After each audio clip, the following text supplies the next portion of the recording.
Hello बच्चों, कैसे हो आप सभी लोग। Welcome back in my channel. आज हम लोग पढ़ने वाले हैं फाइलम इकाइनोडर्मेटा। नॉन कॉर्डेट्स में सिर्फ दो ही फाइलम बचे हैं, एक इकाइनोडर्मेटा और दूसरा हेमिकॉर्डेटा। इसके पहले मैंने आपको मोलस्का का फाइलम पढ़ाया था, उसके लेक्चर लिए थे, नोट्स भी मैंने आपको प्रोवाइड किया था, राइट। नोट्स जो है मैंने बोला था कि आप मेरे साथ साथ बनाओ, ठीक है। और आज हम लोग पढ़ने वाले हैं फाइलम इकाइनोडर्मेटा, जिसमें स्टारफिश आता है।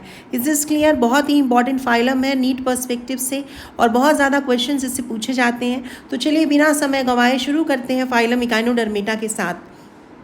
तो जो इकाइनोडर्मेटा है बच्चों, ये डिराइव होता है दो Greek words. It is derived from two Greek words. One is इकाइटोस, जिसका मतलब होता है स्पाइनी, और the second word is derma. Derma word का मतलब होता है स्किन, है ना। यानी ये जो ऑर्गेनिजम्स हैं, इसके जो ऑर्गेनिजम्स हैं इस फाइलम के, they are spiny skinned animals. समझ में आ रहा है कि नहीं। इकाइनो वर्ड का मतलब हो गया स्पाइंस और डर्मा मतलब स्किन। Is this clear? तो इनको हम स्पाइनी बॉडीड एनिमल्स बोलते हैं। जैसे मान लीजिए अगर यहाँ पे ये इसका स्किन है, तो इसके बाहर से निकल रहा होता है स्पाइंस। कैन यू सी, ये जो नुकीला चीज़ निकल रहा होता है बीच बीच में बाहर से, इसको हम क्या बोल रहे होते हैं? इसको हम बोल रहे होते हैं spines. Understood?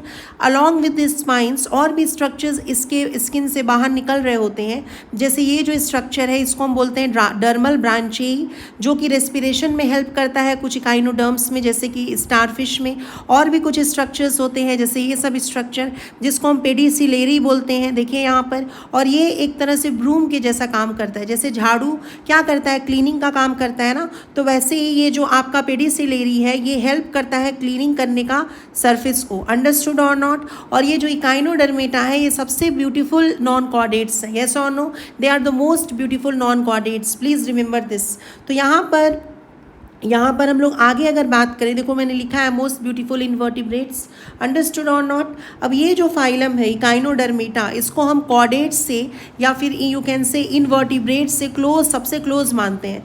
They can be considered closest to chordates, है ना। सबसे ज़्यादा अगर क्लोज हम मानेंगे किसी को कॉर्डेट्स से या यू कैन से इनवर्टिब्रेट्स से, तो नॉट इनवर्टिब्रेट, वर्टिब्रेट से अगर हम सबसे क्लोज मानेंगे, क्लोजेस्ट टू कॉर्डेट्स या यू कैन से वर्टिब्रेट्स ऑल्सो, जिसमें वर्टिब्रल कॉलम होता है। सो सबसे ज़्यादा क्लोज अगर नॉन कॉर्डेट का कोई फाइलम है, किससे? कॉर्डेट्स से या वर्टिब्रेट्स से, तो वो इकाइनोडर्म्स है। क्यों? क्योंकि जैसे वर्टिब्रेट्स में या कॉर्डेट्स में, जैसे आप एग्जांपल ह्यूमंस का ही ले लो, है ना। तो ह्यूमंस में जो एंडोस्केलेटन है वो किसका बना होता है बच्चों? बोन का बना होता है। बोन क्या है? एक कनेक्टिव टिश्यू है। और कनेक्टिव टिश्यू का ऑरिजिन क्या होता है बताइए? आपने टिश्यू में शायद पढ़ा होगा, मीजोडर्मल इन ऑरिजिन। यस और नो? तो जैसे कॉर्डेट्स या वर्टिब्रेट्स के, है ना, एंडोस्केलेटन मीजोडर्मल होते हैं, सेम उसी प्रकार से जो इकाइनोडर्म्स होते हैं ना, उनके जो यू कैन से एंडोस्केलेटन है वो भी मीजोडर्मल ऑरिजिन के होते हैं। तो इसी वजह से ये जो फाइलम है, इसको हम कंसीडर करते हैं क्लोजेस्ट किससे? कॉर्डेट्स से। सो वी कैन मेंशन कि this phylum is considered closest to chordates और vertebrates because of the presence of mesodermal endoskeleton. इनका जो एंडोस्केलेटन है बच्चों, वो कैल्सेरियस ऑसिकल्स का बना होता है ना। ऑसिकल्स वर्ड का मतलब होता है बोनी प्लेट्स। तो कैल्शियस ऑसिकल्स जो यहाँ पे उनका एंडोस्केलेटन बना है, वो मीजोडर्मल इन ऑरिजिन है, और इसीलिए इनको हम क्लोजेस्ट मानते हैं कॉर्डेट्स और वर्टिब्रेट्स से। अब कुछ सिमिलैरिटीज़ ये शेयर करते हैं कॉर्डेट्स के साथ, जो मैंने आपको पहले भी बताया था, बेसिस ऑफ क्लासिफिकेशन में भी बताया था। जैसे कि ड्यूटोरोस्टोम्स, है ना। ड्यूटोरोस्टोम्स मतलब क्या होता है? देखो, ड्यूटोरोस्टोम्स किस में प्रेजेंट होगा? जिसमें tube within tube body plan present होगा, राइट। ड्यूटोरोस्टोम्स मतलब जिसमें पहले एनस बन जाए, है ना, और बाद में जाकर माउथ बने। यस और नो? इज दिस क्लियर और नॉट? यानी tube within tube body plan में दो तरह के कंडीशन मैंने बताया था। एक तो प्रोटोस्टोम्स, प्रोटोस्टोम्स मतलब पहले अगर माउथ बने और बाद में एनस बने, तब उसको प्रोटोस्टोम्स बोलते हैं। जैसे कौन कौन प्रोटोस्टोम्स था? एस्चेलमिंथिस, एनीलिडा, आर्थ्रोपोडा, मोलस्का, ये चारों प्रोटोस्टोम्स थे। लेकिन जो इकाइनोडर्मेटा, हेमिकॉर्डेटा और कॉर्डेट्स होते हैं, उनमें पहले एनस बनता है और माउथ बाद में बनता है। तो उस कंडीशन को बच्चों ड्यूटोरोस्टोम्स बोलते हैं। उसके अलावा ये लोग सिलोमेट है। सिलोमेट में भी कैसे सिलोमेट है? एंटेरोसिलोमेट है। देखो मैंने आपको बताया था ना जब सिलोम पढ़ाया था कि सिलोमेट या जो सिलोम का कंडीशन होता है वो दो प्रकार का हो सकता है। एक तो होता है शाइजोसिलोम, है ना। साइजोसिलोम मतलब when the coelom is formed by splitting of the mesodermal band. और साइजोसिलोम किस में प्रेजेंट होता है? सबसे पहली बार सिलोम कहाँ से शुरू होता है? एनीलिडा में, है ना। देन आर्थ्रोपोडा में और मोलस्का में क्या प्रेजेंट होता है, साइजोसिलोम। वहीं पे अगर हम लोग बात करें इंटेरोसिलोम, तो इंटेरो वर्ड का मतलब ही होता है प्रिमिटिव गट या गट, है ना, एलिमेंट्री कैनाल। अगर यू कैन से सिलोम एलिमेंट्री कैनाल के पाउचेस से बनता है। जो प्रिमिटिव गट होता है बच्चों, उसको हम आर्केंटेरॉन के नाम से जानते हैं। आर्केंटेरॉन इज़ द प्रिमिटिव गट, और आर्केंटेरॉन के पाउच से अगर सिलोम का फॉर्मेशन हो तो उस तरह के सिलोम को हम इंटेरोसिलोम बोलते हैं। तो इंटेरोसिलोमेट कंडीशन 3 जगह पे पाया जाता है, इकाइनोडर्मेटा, हेमिकॉर्डेटा और कॉर्डेटा। ये मैंने आपको पहले भी बेसिस ऑफ क्लासिफिकेशन में बताया था, जो बच्चे मेरे यहाँ लेक्चर शुरू से देख रहे हैं उनको पता होगा। और इनडिटर्मिनेट क्लीवेज होता है, यानी कि जो जाइगोट है और जो अर्ली एम्ब्रियोनिक स्टेज है ना, अर्ली जो ब्लास्टोमियर की स्टेज है, उसका फेट डिसाइडेड नहीं है। यानी we are not sure in the early embryonic stage कि कौन सा सेल जो है वो कौन सा पार्ट बनाएगा। आप समझ रहे हो, जैसे ह्यूमंस के केस में ही देखो, ट्विंस बनते हैं ना, ट्विंस बनते हैं कि नहीं, आइडेंटिकल ट्विंस। कभी कभी जाइगोट के कुछ स्टेजेस जैसे ब्लास्टोसिस्ट वगैरह वो अगर टूट जाते हैं तो क्या हो जाता है, 2 इंडिविजुअल अलग अलग बन जाते हैं, आइडेंटिकल ट्विंस, जिसको हम लोग मैटरनल ट्विंस के नाम से भी जानते हैं। इज दिस क्लियर और नॉट? तो उस समय अगर पहले से ही डिसाइड हो जाता, अर्ली ब्लास्टोमियर स्टेज में ही डिसाइड हो जाता कि कौन हाथ बनेगा, कौन सा सेल पैर बनाएगा, कौन सा सेल आँख बनाएगा, तो क्या ट्विंस बन सकता था? नहीं बन सकता था ना, जाहिर सी बात है। तो अर्ली एम्ब्रियोनिक स्टेज में ये डिसाइड नहीं होता है कि कौन सा सेल जो है उसका फेट क्या है, उसकी किस्मत क्या है, वो कौन सा सेल क्या बनाने वाला है। उस तरह के क्लीवेज को, उस तरह के डिवीजन को हम इनडिटर्मिनेट क्लीवेज के नाम से जानते हैं। अंडरस्टूड? और मीजोडर्मल एंडोस्केलेटन है। So these are the similarities that echinoderms share with the chordates and they are advanced features. ये जो फीचर्स हैं बच्चों, ये एडवांस्ड फीचर्स हैं। अंडरस्टूड और नॉट अंडरस्टूड? चलो आगे हम लोग बात करते हैं बच्चों, इनका हैबिट और हैबिटाट कैसा है ना। ये लोग जो है वो स्लो मूवर्स होते हैं और जनरली सी के बॉटम में पाए जाते हैं। सी जो है, समुद्र जो है, उसके बॉटम में पाए जाते हैं और वो स्लोली मूव करते हैं। और सबके सब जो होते हैं बच्चों, मरीन होते हैं। दे आर एक्सक्लूसिवली मरीन, यानी कि all of them will be found in sea water. Fresh water में कोई भी पाया नहीं जाएगा। और कौन कौन सा फाइलम था नॉन कॉर्डेट्स का जो मरीन होता है? मैंने आपको बताया था ना, पहले ही बताया था, टीनोफोरा, इकाइनोडर्मेटा और हेमिकॉर्डेटा। ये 3 नॉन कॉर्डेट्स के फाइलम होंगे जो एक्सक्लूसिवली मरीन होंगे, जो कि सिर्फ और सिर्फ मरीन वाटर में ही पाए जाएंगे। बेंथिक होता है, बेंथिक वर्ड का मतलब है बॉटम ड्वेलर्स, यानी सी के बॉटम के पास ये प्रेजेंट होगा और स्लोली स्लोली मूव करेगा। कोई भी इसमें पैरासाइटिज्म नहीं शो करेगा, कोई ऑर्गेनिज्म के ऊपर या कोई होस्ट के ऊपर ये यू कैन से डिपेंड नहीं रहेगा as a parasite. As a parasite ये काम नहीं करेगा, है ना। जैसे आप लोगों ने प्लैटिहेलमिन्थिस में पैरासाइट पढ़ा था, एनिलिडा में पैरासाइट पढ़ा था, फिर यू कैन से एनिलिडा में लीच पढ़ा था ना, लीच एक्टोपैरासाइट। उसके बाद से एस्चियलमिन्थिस में एस्कैरिस वगैरह पढ़ा था आपने, एंडोपैरासाइट। Is this clear? लेकिन इकाइनोडर्म्स में पैरासाइटिज्म जो है वो पाया नहीं जाएगा। अगर हम जनरल फीचर्स की बात करें बच्चों, तो जाहिर सी बात है इनके पास organ system level of body organisation है ना। एस्चियलमिन्थिस से ही organ system level of body organisation present होता है। ये इनके पास ट्रू सिलोम प्रेजेंट होगा, है ना, यानी कि ये सिलोमेट होंगे। और वो भी कैसा सिलोम होगा बच्चों? इंटेरोसिलोमेट कंडीशन होगा। That means the coelom will be formed from the pouches of primitive gut. Primitive gut को ही हम बोलते हैं आर्केंटेरॉन। ये सब बातें ऑलरेडी हो चुकी थी। येस और नो? आर्केंटेरॉन इज द प्रिमिटिव गट। उसके पाउच से अगर सिलोम बने तो उसको इंटेरोसिलोमेट बोलते हैं। ये मैंने बेसिस ऑफ क्लासिफिकेशन में आपको डायग्रामेटिकली समझाया है। 3 जर्म लेयर्स होगा, यानी ये ट्रिप्लोब्लास्टिक होंगे। आउटर एक्टोडर्म, इनर एंडोडर्म और बाद में आता है मीजोडर्म। Is this clear? इनमें मेटामेरिज्म या सेगमेंटेशन नहीं पाया जाएगा। मेटामेरिज्म या सेगमेंटेशन सिर्फ 3 फाइलम्स में पाया जाता है, एनिलिडा, आर्थ्रोपोडा, कॉर्डेटा।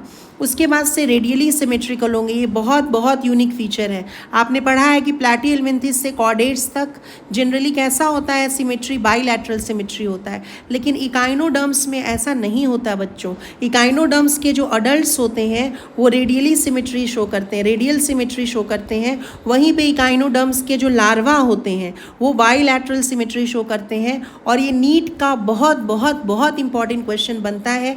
नीट के एग्जामिनर आपसे ये क्वेश्चन पूछते हैं बहुत बार। ये PYQ बना है, प्रीवियस ईयर क्वेश्चन बना है। तो आपको याद रखना है, अगर इकाइनोडर्म्स में सिमेट्री पूछा जाए और उसमें दो ऑप्शन में से चुनना हो, एक में रेडियल और दूसरे में बाईलैटरल, तो आपको रेडियल चुनना पड़ेगा। क्यों? क्योंकि इसके एडल्ट्स रेडियल सिमेट्री शो करते हैं। लेकिन अगर ऐसा कंडीशन हो बोथ रेडियल एंड बाईलैटरल, तो आप उस कंडीशन में बोथ चुनोगे, है ना। अगर स्पेसिफाई नहीं किया है अडल्ट या लार्वा, तो आपको बोथ चुनना पड़ेगा। समझ में आ रहा है? लेकिन अगर दोनों में से एक चुनने के लिए आए, रेडियल और बाईलैटरल में से, then you have to choose radial. अगर दिया नहीं है कि कौन अडल्ट है या लार्वा है। क्यों? क्योंकि अगर कुछ भी नहीं दिया अडल्ट या लार्वा, तो आपको जनरली अडल्ट का कंडीशन लेना पड़ता है। तो इनके जो अडल्ट्स हैं वो रेडियल सिमेट्री शो करते हैं, वहीं पे जो लार्वा है वो बाईलैटरल सिमेट्री शो करता है। यस और नो? और जो आपका स्टार फिश है उसमें 5 आर्म्स प्रेजेंट होते हैं, तो वो पेंटा रेडियल सिमेट्री शो करता है, वो पेंटामेरस होता है। यस और नो? अब यहाँ पर आपको मालूम है कि रेडियल सिमेट्री उतना एडवांस्ड नहीं है। Radial symmetry generally sessile organisms में पाया जाता है, वहीं पे बाईलैटरल सिमेट्री जो है वो एडवांस्ड होता है, ज़्यादा यू कैन से डेवलप्ड सिमेट्री होता है बाईलैटरल सिमेट्री। तो आप यहाँ पर देख पा रहे हो कि लार्वा जो है उसमें ज़्यादा एडवांस सिमेट्री है as compare to the adults, यानी कि इनके जो लार्वा हैं वो ज़्यादा डेवलप्ड हैं इनके अडल्ट्स की तुलना में। तो इस तरह का डेवलपमेंट को हम बोलते हैं रेट्रोग्रेसिव मेटामॉर्फोसिस। रेट्रोग्रेसिव मतलब, रेट्रो मतलब क्या होता है? पीछे की तरफ होता है ना, रेट्रो टू मेट्रो, आपने पढ़ा होगा ना, रेट्रो टू मेट्रो। कभी कभी लोग ड्रेस में थीम रख देते हैं, है ना। कभी आप पार्टी में गए होगे, ड्रेस का थीम होता है कि रेट्रो से मेट्रो वाला थीम है, यानी कुछ लोग जो है वो पुराने ज़माने के एक्टर और एक्ट्रेस का कपड़ा पहन के आएंगे, कुछ लोग नए ज़माने के एक्टर और एक्ट्रेस का कपड़ा पहन के आएंगे। तो रेट्रोग्रेसिव मतलब होता है पीछे की तरफ जाना। अगर लार्वा जो है वो ज़्यादा एडवांस्ड हो अडल्ट से, तब उस तरह के मेटामॉर्फोसिस को हम रेट्रोग्रेसिव मेटामॉर्फोसिस बोलते हैं। ये आप आगे चलकर जब मैं आपको कॉर्डेटा पढ़ाऊंगी, तो यूरो कॉर्डेटा जो सब फाइलम है उसमें भी आप रेट्रोग्रेसिव मेटामॉर्फोसिस पढ़ोगे। Is this clear? आगे आपको पता है कि इनके पास कंप्लीट एलिमेंट्री कैनाल प्रेजेंट होता है, that means tube within tube body plan है ना। एक जो है opening that is serving as the mouth and the other opening will serve as anus, और एनस का फॉर्मेशन पहले होता है, माउथ का फॉर्मेशन बाद में होता है।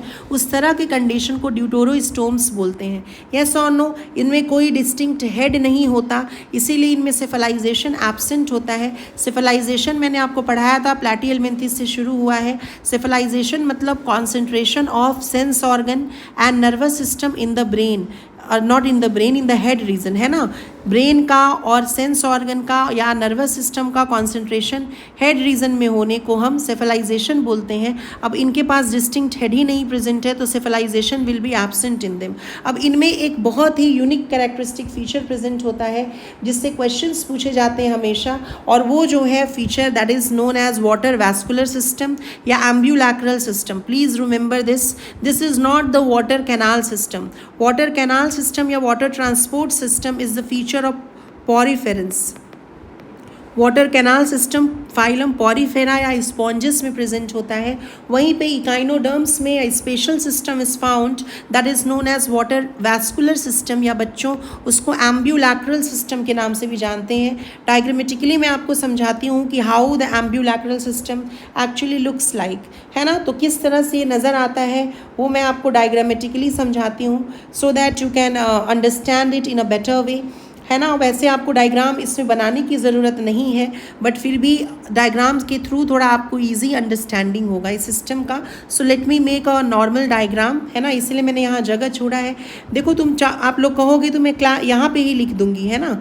मैं जानबूझ के कुछ चीज़ें लिख कर ले आती हूँ सो दैट कि आपका जो टाइम है ना वो मैं बचा सकूँ। समझ में आ रहा है? लेक्चर का जो टाइम है वो बच सके, इसीलिए मैं लिख के लाती हूँ, और कोई रीज़न नहीं है। यहाँ पे ये देखो, ये जो स्ट्रक्चर बना हुआ है, यस, यहाँ पे ये एक प्रकार से यू कैन से it is looking like a ring. ये जो स्ट्रक्चर है it is looking like a ring, इसको हम बोलते हैं रिंग कैनाल। समझ में आ रहा है? इसको हम क्या बोलते हैं बच्चों? इसको हम बोलते हैं रिंग कैनाल, है ना, जो कि पेंटागोनल होता है। यस और नो? कैसा होता है? पेंटागोनल होता है। तो इसको हम क्या बोल रहे होते हैं? Basically we are calling it ring canal. Understood? इसको हम क्या बोलेंगे? इसको हम रिंग कैनाल बोलेंगे। देखिए अब यहाँ पे जो रिंग कैनाल है उससे आपका इस तरह से ऐसे और भी कैनाल्स निकलते हैं, है ना, इस तरह से और भी कैनाल्स ऐसे बाहर निकलते हैं इस तरह से, जिसको हम बोल रहे होते हैं रेडियल कैनाल। ये जो आपका कैनाल है इसको हम क्या बोल रहे होते हैं, रेडियल कैनाल बोल रहे होते हैं। देखिए आप समझिएगा, और रेडियल कैनाल से भी आपके कुछ और कैनाल्स बाहर निकल रहे होते हैं लैटरल साइड से, जिसको हम लैटरल कैनाल के नाम से जानते हैं, है ना। रुको मैं आपको बना के सब बताती हूँ, ठीक है। अभी आप पूरा डायग्राम जब बन जाएगा तब आप भी ये डायग्राम बना लीजिएगा। मैं 2 में ये बना के दिखा दे रही हूँ, सब में ऐसा ही होगा स्ट्रक्चर। जो मैं अभी बना रही हूँ ना, सब में ऐसा ही स्ट्रक्चर होगा, लाइक दिस। ये देखो, देखिए ये जो स्ट्रक्चर बन रहा है,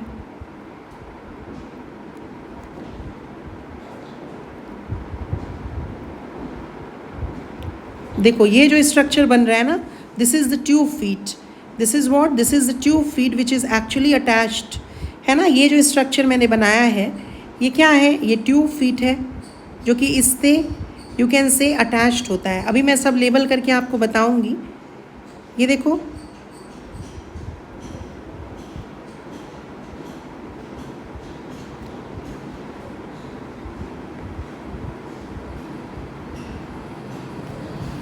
देखिए tube feet looks like this. ये देखो इस प्रकार से the tube feet will look like. Are you understanding? ये देखो अभी मैं अगर लेबल करूँ इसको, so let me label it first. So ये जो आपका कैनाल है, this is the ring canal, है ना, रिंग कैनाल। और रिंग कैनाल क्या होता है एक्चुअली, ट्यूब फीट को एक सेकेंड देना मुझे, इसको थोड़ा नीचे कर देती हूँ, है ना। अब ये जो कैनाल बना ये आपका क्या हो गया, this is the ring canal, है ना। रिंग कैनाल जो होता है बच्चों, उसमें ना प्रेजेंट होते हैं एक्चुअली कुछ स्ट्रक्चर्स जो कि इसमें दिया हुआ नहीं है ना। ये जो आपका डायग्राम है इसमें नहीं दिया हुआ है, लेकिन रिंग कैनाल में कुछ स्ट्रक्चर्स होते हैं जिसको टाइडमैन्स बॉडी बोलते हैं। समझ में आ रहा है, जिसको टाइडमैन्स बॉडी बोलते हैं, which is actually present in the ring canal. और ये 9 राउंडेड बॉडीज़ होते हैं। मैं बस बना देती हूँ, है ना। ये आपको इतने ज़रूरी नहीं है बनाना। ये 1 सेकेंड, ये 1 हो गया, ये 2 हो गया, ये 3 हो गया, ये 4, ये 5, ये 6, 7, 8 और 9। ये जो स्ट्रक्चर मैंने बनाया है रिंग कैनाल के अंदर, ये जो रिंग कैनाल है बच्चों, ये पेंटागोनल होता है। समझ में आ गया? 5 इसमें साइड्स हैं, आप देख ही रहे हो, पेंटागोनल हो गया। और रिंग कैनाल के अंदर जो 9 राउंडेड बॉडीज़ होती हैं, जिसको हम रेसमोस भी बोलते हैं या टाइडमैन्स बॉडी भी बोलते हैं, इसको हम क्या बोल रहे हैं, टाइडमैन्स बॉडीज़, ठीक है। ये कहाँ पे प्रेजेंट होता है, inner margin of ring canal में प्रेजेंट हो रहा है, यस और no. So they are the 9 rounded bodies. और ये कहाँ प्रेजेंट है, inner margin of the ring canal में प्रेजेंट है। उसके बाद से ये जो कैनाल आपको नज़र आ रहा है, this one, this is known as radial canal. इसको हम क्या बोल रहे हैं बच्चों, इसको हम बोल रहे हैं रेडियल कैनाल, यस और नो। इसको रेडियल कैनाल के नाम से जान रहे हैं, है ना, इसको रेडियल कैनाल के नाम से जान रहे हैं। और बेसिकली ये जो कैनाल्स आपके अलग से बने, है ना, ये जो आपके अलग से कैनाल बने हैं, देखिए इसको हम लैटरल कैनाल्स बोल रहे हैं। ये जो कैनाल है आपका, 1 सेकेंड, इससे लेबल करते हैं। ये जो आपका कैनाल है, this one, this is known as lateral canal. समझ में आ गया? इसको क्या बोल रहे हैं, लैटरल कैनाल बोल रहे हैं। देखिए अभी आपको लैटरल कैनाल समझ में आया, नहीं आया तो मैं आपको अच्छे से ये डायग्राम लैटरल कैनाल बना के समझाती हूँ। आई थिंक लैटरल कैनाल जो है वो सही से इस डायग्राम में नज़र नहीं आ रहा है, सो मैं आपको अच्छे तरीके से लैटरल कैनाल अभी समझाती हूँ।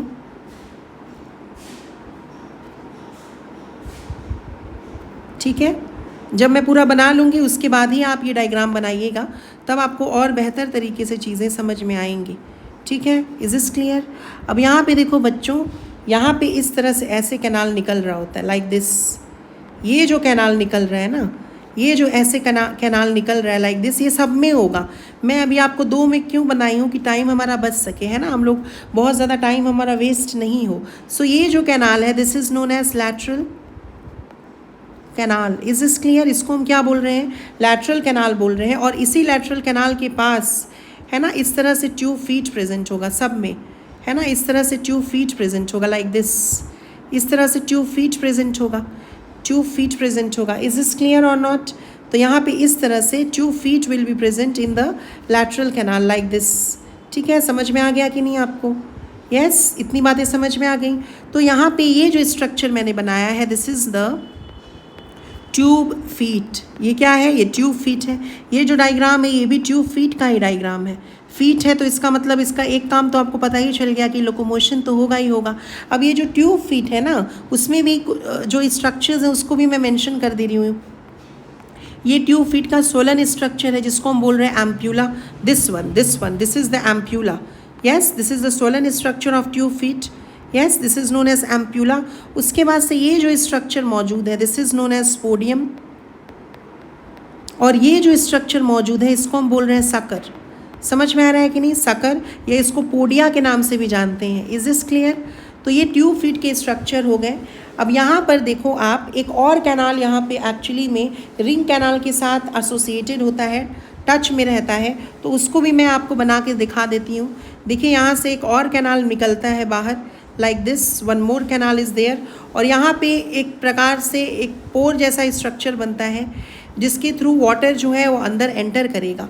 तो ये जो आपका कैनाल बना, this is known as stony canal और स्टोन कैनाल। इसको हम स्टोनी कैनाल बोलते हैं या स्टोन कैनाल बोलते हैं। और ये जो आपका स्ट्रक्चर है जिसके अंदर बहुत सारे पोर्स प्रेजेंट होते हैं जिसके थ्रू वाटर एंटर करता है, इसको हम बोलते हैं मैड्रीपोराइट। मैड्रीपोराइट के नाम से जानते हैं, या इसी को हम लोग सीव प्लेट के नाम से भी जानते हैं। This is known as madreporite या सीव प्लेट। अंडरस्टूड और नॉट? येस और नो? और ये किस साइड में प्रेजेंट होता है? This madreporite is present on the dorsal side. Dorsal side यानी ऊपर की तरफ प्रेजेंट होगा जहाँ पर इनका एनस प्रेजेंट होता है। अंडरस्टूड और नॉट? तो यहाँ पर हम लोग लिख सकते हैं कि जो मैड्रीपोराइट है, मैड्रीपोराइट is present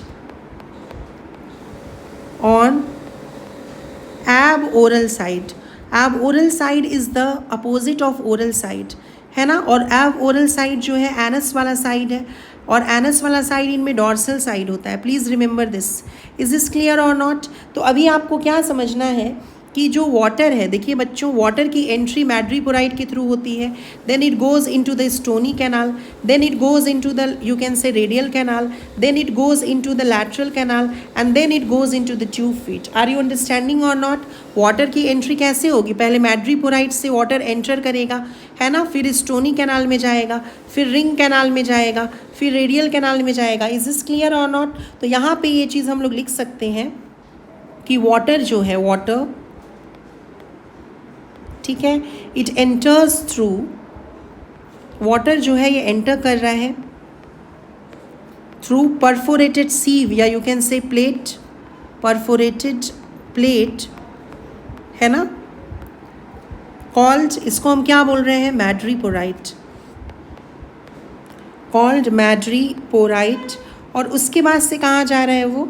then it is going in the stone canal और स्टोनी कैनाल, और उसके बाद से it is going in the ring canal. Yes, उसके बाद से रेडियल कैनाल और lateral canal. Yes, lateral canal के बाद क्या बन रहा है structure? Tube feet. Is this clear? इतना डिटेल में आपसे लोग पूछेंगे नहीं, बट फिर भी मतलब आप पढ़ाई कर रहे हो, तैयारी कर रहे हो, तो you should be knowing this. Now the most important question जो इससे पूछा जाएगा वो ये है कि what are the functions of the water vascular system.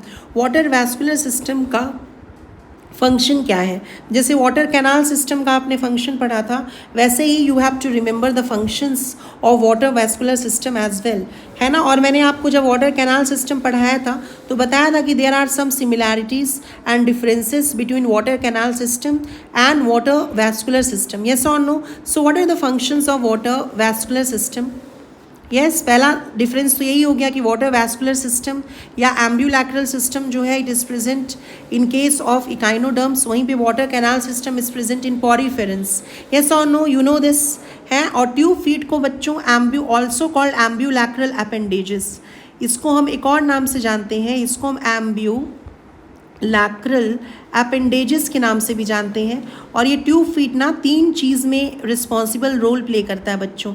एक तो लोकोमोशन, दूसरा रेस्पिरेशन और तीसरा एक्सक्रीशन। समझ में आ रहा है कि नहीं? सो ये वाटर वैस्कुलर सिस्टम का ही पार्ट है। कौन? Tube feet. तो इसका क्या क्या काम होगा, इसका क्या क्या फंक्शन होगा? पहला तो हो जाएगा helps in capture and transport of food, ये फूड का कैप्चर करेगा और ट्रांसपोर्ट करेगा, है ना, सर्कुलेशन में भी रोल प्ले करेगा। Helps in capture and transport of food, पहला फंक्शन हो गया इसका। और ये फंक्शन वाटर कैनाल सिस्टम का भी था, कैप्चर ऑफ फूड, यस और no. Then second function is respiration, respiratory exchange जो है वो वाटर कैनाल सिस्टम में भी गैसियस एक्सचेंज हो रहा था, यस और नो। वाटर वैस्कुलर सिस्टम में भी है। Third one is excretion, excretion was also the similar function which was also found in case of water canal system. Then fourth function is very important, that is not the function found in sponges, that is locomotion. locomotion water canal system का function नहीं था, याद करो, लेकिन water vascular system में tube feet है, तो ये आपका लोकोमोशन जो है ये वाटर वैस्कुलर सिस्टम का फंक्शन होगा। समझ में आया? Tube feet very locomotion is very important. It is not a function of water canal system. Water canal system का फंक्शन लोकोमोशन नहीं था, यस और no. Water canal system was not the function, locomotion was not the function of water canal system.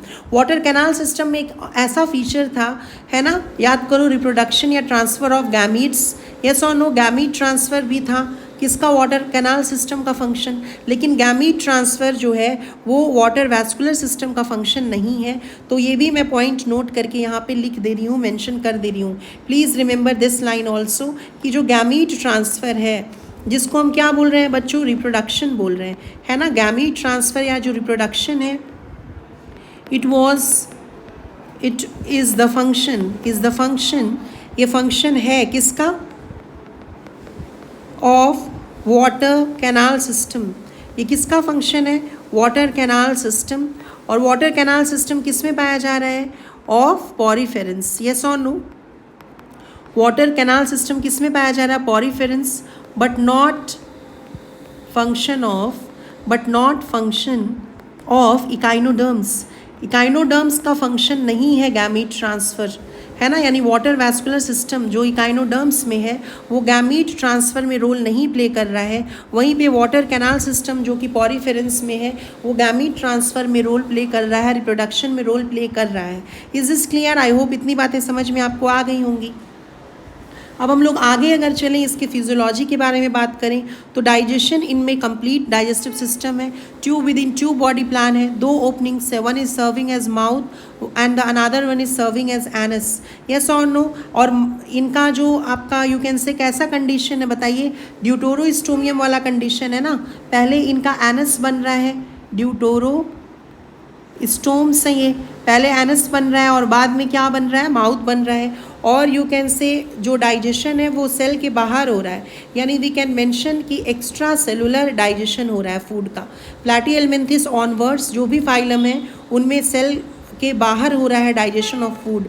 Porifera में intra cellular digestion था, Cnidaria और Ctenophora में extra cellular और intra cellular दोनों था, यस और नो। अब यहाँ पे इंपॉर्टेंट आपको याद रखना, माउथ जो है वो नीचे की तरफ होगा, वेंट्रल साइड में होगा। जैसे मान लो ये अगर स्टारफिश है और नीचे वाला जो साइड है, लोअर साइड जो है वो वेंट्रल साइड है और ऊपर वाला जो साइड है ये डॉर्सल साइड कहलाएगा, तो माउथ नीचे की साइड होगा, यानी जो वेंट्रल साइड होगा वो ओरल साइड होगा, यस और नो। माउथ जो है वो वेंट्रल साइड में होगा, यानी जो वेंट्रल साइड है, लोअर साइड है, that is the oral side. और जो आपका डॉर्सल साइड है, अपर साइड है, वहाँ पर एनस होगा, तो एनस जो है वो किस साइड होगा, डॉर्सल साइड होगा, यानी डॉर्सल साइड जो है वो एब ओरल होगा। याद करो मैड्रीपोराइड जो मैंने अभी आपको बताया, परफोरेटेड सीव जिसको बोलते हैं, वो भी डॉर्सल साइड में एब ओरल साइड में प्रेजेंट है, यस और नो। ये भी एक बहुत इंपॉर्टेंट फीचर है इसका, आपको याद रखना है कि माउथ जो है बच्चों वो नीचे की तरफ होगा, वहीं पे जो एनस है वो ऊपर की तरफ होगा। Is this clear? This is an important feature that you have to remember this. अब रेस्पिरेशन के लिए इनके पास एक तो ट्यूब फीट होता है, ट्यूब फीट जो है वो रेस्पिरेशन के लिए हेल्प करेगा। उसके अलावा डर्मल ब्रांचियाई या पैप्यूले किसी में प्रेजेंट होंगे रेस्पिरेशन के लिए, गिल्स भी प्रेजेंट होगा रेस्पिरेशन के लिए। प्लीज़ रिमेंबर, देखो मैंने आपको डर्मल ब्रांचियाई यहाँ पे बना के दिखाया था ना। Look, this is the dermal branchiae which is actually helping in respiration in some of the echinoderms like starfish. उसके अलावा रेस्पिरेशन के लिए ट्यूब फीट भी इनमें प्रेजेंट है, गिल्स भी प्रेजेंट है, यस और नो। एनसीईआरटी में गिल्स लिखा होगा, यस। तो यहाँ पे गिल्स भी प्रेजेंट है रेस्पिरेशन के लिए, सर्कुलेशन के लिए वाटर वैस्कुलर सिस्टम है, and they have open circulatory system. Is this clear? उनके पास कोई हार्ट नहीं है, कोई पंपिंग वेसल्स नहीं है, और एक्सक्रीटरी सिस्टम एब्सेंट है। ये बहुत बहुत इंपॉर्टेंट पॉइंट है, VVI मतलब वेरी वेरी इंपॉर्टेंट, कि इनके पास एक्सक्रीटरी सिस्टम एब्सेंट है। Water vascular system, tube feet ही एक्चुअली में एक्सक्रीशन में भी इनकी मदद करता है। तो ट्यूब फीट जो है, जो कि सारे के सारे गाइनोडर्म्स में पाया जाएगा, वो रेस्पिरेशन में, एक्सक्रीशन में और लोकोमोशन में, इन तीनों चीज़ों में मददगार है, तीनों चीज़ों में हेल्पफुल होगा। आई होप आप मेरे साथ नोट्स लिख रहे होंगे। और एक्सक्रीटरी वेस्ट इसका होगा अमोनिया। नर्वस सिस्टम अच्छा नहीं होता है, बहुत रिड्यूस टाइप का नर्वस सिस्टम होता है, कोई स्पेशलाइज गैंग्लियन नहीं है। गैंग्लियन मतलब group of cell body, cyton या सेल बॉडी का ग्रुप कहाँ पर, पेरिफेरल नर्वस सिस्टम में अगर होगा तो उसे हम गैंग्लिया बोलते हैं। समझ में आया? नर्वस सिस्टम बहुत सिंपल है, कोई ट्रू ब्रेन इनमें प्रेजेंट नहीं है। यस और नो? हेड भी प्रेजेंट नहीं है स्पेशलाइज्ड। सेंसरी कंट्रोल के लिए कीमो रिसेप्टर्स हैं, केमिकल को जो एनालाइज करेगा, और लाइट को एनालाइज करने के लिए फोटो रिसेप्टर्स इनमें प्रेजेंट होंगे। रिप्रोडक्शन की अगर हम बात करें तो वो सेक्सुअल मीन्स के थ्रू होगा। ये डायोशियस होंगे यानी यूनिसेक्सुअल होंगे, मेल और फीमेल अलग अलग होंगे। लेकिन फर्टिलाइजेशन इनमें वाटर के अंदर होगा। Fertilisation is external not internal. Aschelminthes या नेमाटोडा में आपने पढ़ा था, जिसमें एस्कैरिस आता है, वो डायोशियस होते हैं और उनमें इंटरनल फर्टिलाइजेशन होता है। आर्थ्रोपोडा भी डायोशियस होते हैं और जनरली उनमें भी इंटरनल फर्टिलाइजेशन होता है। और इनमें डायरेक्ट डेवलपमेंट या इनडायरेक्ट, तो इनडायरेक्ट डेवलपमेंट होगा, यानी इनमें लार्वा प्रेजेंट होगा जो कि फ्रीली स्विमिंग लार्वा होगा। लार्वा का नाम आपको याद नहीं रखना है, फिर भी याद मतलब मैंने लिख दिया है। बाइपिनेरिया लार्वा, डोलियोलेरिया लार्वा, डाइप्लूरेला लार्वा, ये सब लार्वा के इनके नाम है। स्टार फिश जो है वो पेंटामेरस होता है, पेंटा रेडियल सिमेट्री दिखाता है, और स्टार फिश में हाई रीजनरेशन कैपेसिटी होती है।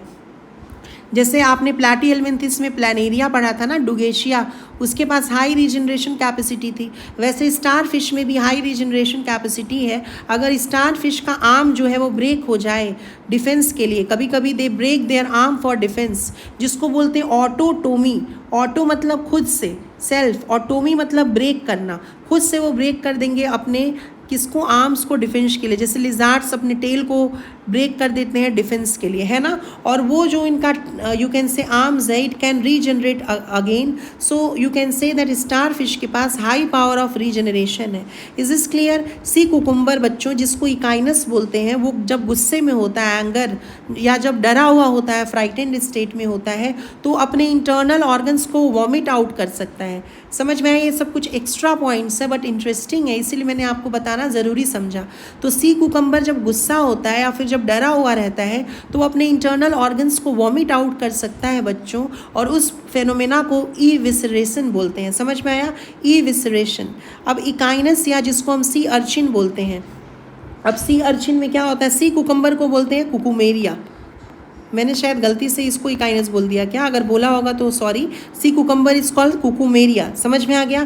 इकाइनस या जो सी अर्चिन है बच्चों, उसके पास जॉ के जैसे च्यूइंग या मैस्टिकेटिंग अपैरेटस होता है, जिसको एरिस्टोटल्स लैंटर्न बोलते हैं। हालांकि इतना डिटेल में नीट वाला आपसे नहीं पूछेगा, लेकिन फिर भी अगर 0.1% चांस है, अगर पूछ भी दे तो आपको आना चाहिए, है ना। इसीलिए मैं आपको पहले भी बताई हूँ कि जो भी मैं आपको नोट्स दूंगी वो बहुत जेन्युइन होगा, उससे ज़्यादा आपको एग्जाम में कुछ भी नहीं पूछा जाएगा, इसकी मैं गारंटी दे सकती हूँ। अगर आप मेरे से पढ़ाई कर रहे हो, है ना, तो अब मेरे साथ नोट्स लिखिए, उस पर आपको बहुत फ़ायदा होने वाला है। तो जो सी अर्चिन है बच्चों, उसके पास मैस्टिकेटिंग अपैरेटस है जॉ के जैसा च्यूइंग के लिए, जिसको हम एरिस्टोटल्स लैंटर्न्स बोलते हैं, है ना। अब एग्जाम्पल्स में देखिए कुछ एग्जाम्पल, जैसे एस्टेरियस जिसको स्टारफिश बोलते हैं, ओफ्यूरा और ओफ्योप्थ्रिक्स जिसको हम ब्रिटल स्टार बोलते हैं, इकाइनस को हम बोल रहे हैं सी अर्चिन, होलोथुरिया और कुकुमोरिया को हम बोल रहे हैं सी कुकुम्बर, और एंटीडन को हम बोल रहे हैं सी लिली। यस और नो? ये इसके एग्जाम्पल्स हैं जो आपको याद रखने ही पड़ेंगे। देखो ये एक्स्ट्रा है, इकाइनस, होलोथुरिया और कुकुमेरिया। इकाइनस मतलब सी अर्चिन, कुकुमोरिया मतलब सी कुकुम्बर, और होलोथुरिया मतलब भी सी कुकुम्बर। यस और नो? उनके पास आर्म्स नहीं होता है प्रेजेंट। Is this clear? उनके पास आर्म्स नहीं होता है। अब चलो एक बार एनसीईआरटी की रीडिंग करते हैं हम लोग। तो देखिए, phylum Echinodermata, these animals have an endoskeleton of calcareous ossicles, और ये कैसा ऑरिजिन का होता है, मीजोडर्मल। और ऑसिकल्स का मतलब क्या होता है, बोनी प्लेट्स, यस और no, and hence the name echinodermata, spiny bodied. Figure 4.14 देखो, ये जो डायग्राम है ये स्टारफिश का है, एस्टेरियस, और ये जो है ये ब्रिटल स्टार का है, ऑफ्यूरा, है ना। इसके 5 क्लासेस हैं, इसमें 5 क्लासेस होते हैं। क्लासेस के नाम आपको याद नहीं रखने हैं और हर क्लास का एक एग्जाम्पल दिया हुआ है। देखो, स्टार फिश अलग क्लास से होता है, इकाइनस सी अर्चिन अलग क्लास का है, एंटीडन सी लिली अलग का है, कुकुमोरिया सी कुकुम्बर अलग का है, और ऑफ्यूरा ब्रिटल स्टार अलग क्लास का है। तो हर क्लास का एक एक एग्जाम्पल इकाइनोडर्मेटा में एनसीईआरटी दे रहा है।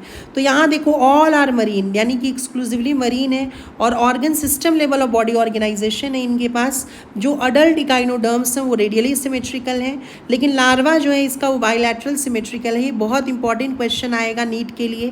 ये ट्रिप्लोब्लास्टिक होते हैं और सिलोमेट होते हैं। कैसा सिलोम होगा, इंटेरोसिलोम होगा। डाइजेस्टिव सिस्टम इनमें कंप्लीट होगा with mouth on the lower और ventral side. Please remember, mouth जो है वो नीचे की तरफ है और एनस जो है वो ऊपर की तरफ है, डॉर्सल साइड में है, यानी ओरल साइड जो है वो वेंट्रल है और एब ओरल साइड जो है वो डॉर्सल है। और इनमें कैसा यू कैन से, पहले क्या बन रहा है, पहले एनस बन रहा है और बाद में यू कैन से माउथ बन रहा है। उस तरह के कंडीशन को ड्यूटोरोस्टोम्स कंडीशन बोलते हैं।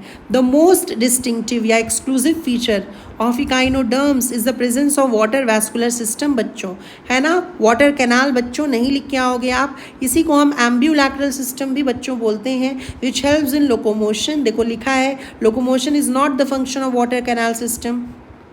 Capture and transport of food देखो लिखा है, और रेस्पिरेशन, है ना। एक्सक्रीशन नहीं लिखा है, लेकिन एक्सक्रीशन में भी रोल प्ले कर सकता है। लेकिन अगर एनसीईआरटी वाइज ही चुनना हो, क्योंकि एक बार नीट में आया था, तो आप locomotion, capture and transport of food लिखोगे और रेस्पिरेशन ही लिखोगे, तब उस कंडीशन में आप एक्सक्रीशन चूज नहीं करोगे, क्योंकि एनसीईआरटी दिया नहीं है ना। And excretory system is absent, excretory system इनमें एब्सेंट होगा। सेक्सेस जो है दे आर सेपरेट, यानी डायोशियस है, यूनिसेक्सुअल है, रिप्रोडक्शन सेक्सुअल है, फर्टिलाइजेशन यूजुअली एक्सटर्नल है, डेवलपमेंट इनडायरेक्ट है, यानी कि लार्वा होगा, फ्री स्विमिंग लार्वा है, यस और नो। सो आई होप आपको चीज़ें समझ में आई होंगी। आप एक बार स्क्रीनशॉट ले लीजिए मेरे नोट्स का और उसको आप लिख लो अपने घर पे बैठ के, है ना। देखो, और अगर मेरा लेक्चर आपको अच्छे से समझ में आ रहा है तो चैनल को अभी के अभी सब्सक्राइब कर दो, सो दैट मुझे भी मोटिवेशन मिले। और कमेंट बॉक्स में लिख के बताओ कि whether these lectures are useful to you और नॉट, है ना। आपको समझ में आ रहा है कि नहीं, कितना हेल्प हो रहा है आपको इन लेक्चर्स से। और अपने फ्रेंड्स जो सर्कल है आपका, उनमें भी इस चीज़ को आप शेयर करिए, सो दैट मेरे चैनल की रीच जो है वो इन्हांस हो सके, वो बढ़ सके। समझ में आ गया बच्चों। आई होप आप लोग इसका नोट्स जो है उसका स्क्रीनशॉट ले रहे होगे। पॉज करके आप स्क्रीनशॉट लीजिए, है ना।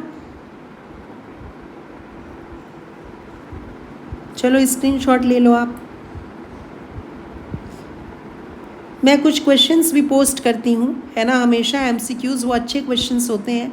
तो आप चैनल को सब्सक्राइब कर लो और जो पोस्ट मैं करती हूँ क्वेश्चन, उसका आंसर दिया करो। समझ में आ रहे हैं। ट्यूब फीट का रेस्पिरेशन, एक्सक्रीशन, लोकोमोशन, ये सब फंक्शंस हैं। प्लीज़ ये सब चीज़ें याद रखिएगा। इनमें एक्सक्रीटरी सिस्टम एब्सेंट है, ये याद रखने की ज़रूरत है। वाटर वैस्कुलर सिस्टम प्रेजेंट है, याद रखने की ज़रूरत है।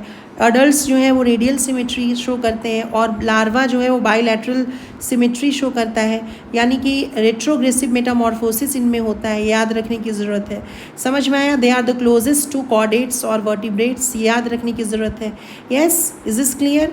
तो ये सब चीज़ें you should be knowing this, you should be knowing, understood. ये चीज़ें आपको पता होनी चाहिए। तो चलिए नेक्स्ट क्लास में मिलते हैं। बहुत छोटा सा फाइलम नेक्स्ट क्लास में करने वाले हैं हम, हेमीकॉर्डेटा, और उसके बाद वाले जो लेक्चर्स होंगे उसमें हम कॉर्डेट शुरू करेंगे। तो thank you so much my students for watching. Stay tuned with my channel. Bye bye, take care.